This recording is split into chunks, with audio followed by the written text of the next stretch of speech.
दोस्तों, मैं एपी विश्वकर्मा स्वागत करता हूं अपने यूट्यूब मंच पर। और दोस्तों, जो अरविंद केजरीवाल अपनी जब से पॉलिटिक्स शुरू किए हैं, जो ईमानदारी का सर्टिफिकेट बांटते हैं, वो समझिए कि अब ईडी से भागने लगे हैं। मतलब जो दिल्ली के जो कथित शराब घोटाले हुआ है, जिसमें कि उनके मंत्री जो हैं मनीष सिसोदिया और संजय सिंह जेल की सलाखों के पीछे हैं, तो अब जो है ये माने जांच के आंच जो है पहुंच चुका है अरविंद केजरीवाल जी तक। और अरविंद केजरीवाल जी को 2 नवंबर मतलब कल जो है ईडी के ऑफिस में बुलाया गया था ताकि उनसे स्पष्टीकरण लिया जाए। लेकिन अरविंद केजरीवाल जी जाने से इनकार कर दिए और ईडी की आदेश को अवहेलना करते हुए वो मध्य प्रदेश में चुनाव प्रचार में चले गए।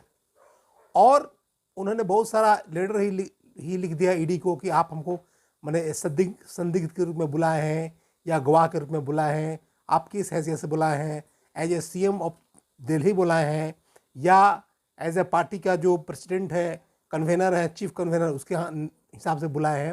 मतलब बहुत सारा प्रश्न वो ईडी पर ही दाग दिए। तो कहने का मतलब है जो फर्स्ट दृष्टया में जो है पहली बार जब कोई मामला उछलता है तो यही अरविंद केजरीवाल जो है सबको क्लीन चिट देते हैं।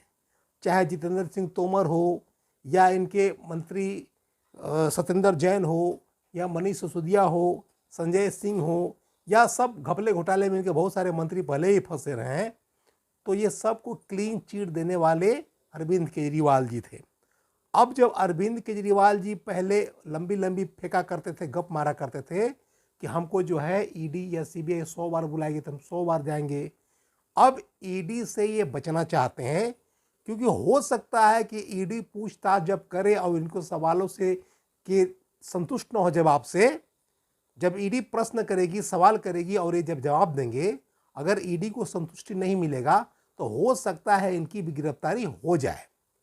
और चूंकि ये जो गिरफ्तारी होती है पीएमएल एक्ट के तहत होती है गिरफ्तारी इन लोग की, तो उसमें क्या होता है कि जो पैसे के इधर उधर से बहुत सारा बाहर सोर्स से लेन देन होता है, घपले घोटाले होते हैं, तो उसमें होता है prevention of money laundering act के तहत इन लोग गिरफ्तारी होती है। तो उसमें क्या होता है, उसमें गिरफ्तारी होने का मतलब है कि बहुत लंबे समय के लिए आदमी जेल में चले जाते हैं, जो भी उसके माने अभियुक्त होते हैं, जो भी आरोपी होते हैं। तो इनको डर है कि कहीं ऐसा नहीं कि इनको भी जेल हो जाए और ये भी जेल की सलाखों के पीछे चले जाए।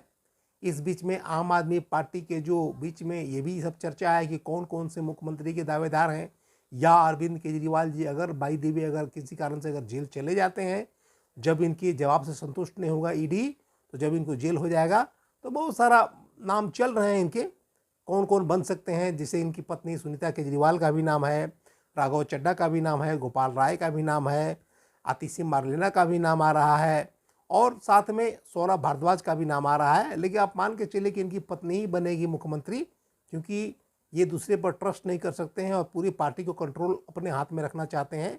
वैसे भी आम आदमी में डेमोक्रेसी नाम की कोई चीज़ नहीं है, इनकी मर्जी के बगैर कोई पत्ता नहीं हिलता है।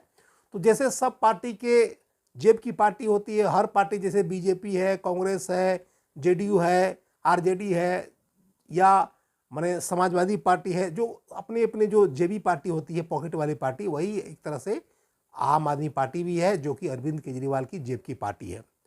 तो सारे पार्टी का एक ही कल्चर होता है, जो उसके सुप्रीमो होते हैं उसके आगे किसी की नहीं चलती है और उनके विरोध करने का डेमोक्रेटिक वे से कोई हिम्मत नहीं कर सकता है। अगर ऐसा करेंगे तो उनको बाहर फेंक दिया जाता है, निकाल दिया जाता है या उन पर एक्शन ले लिया जाता है।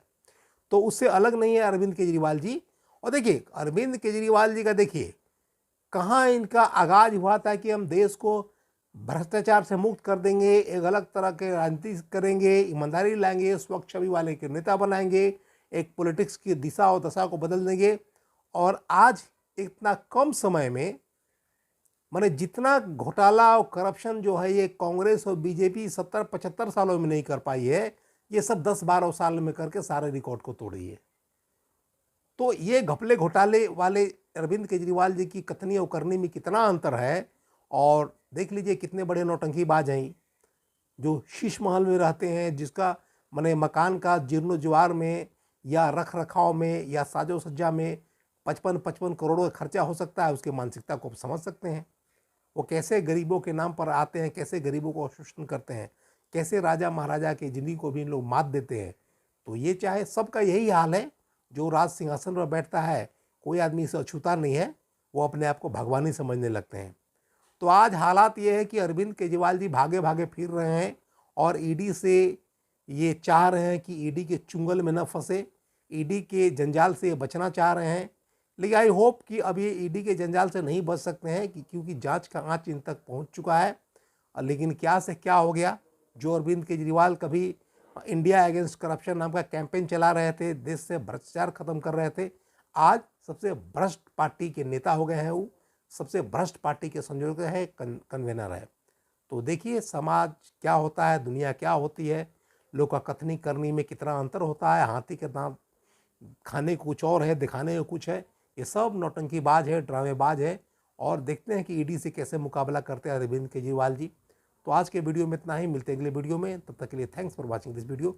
अगर वीडियो अच्छा लगा तो लाइक करें, शेयर करें, चैनल को सब्सक्राइब करें।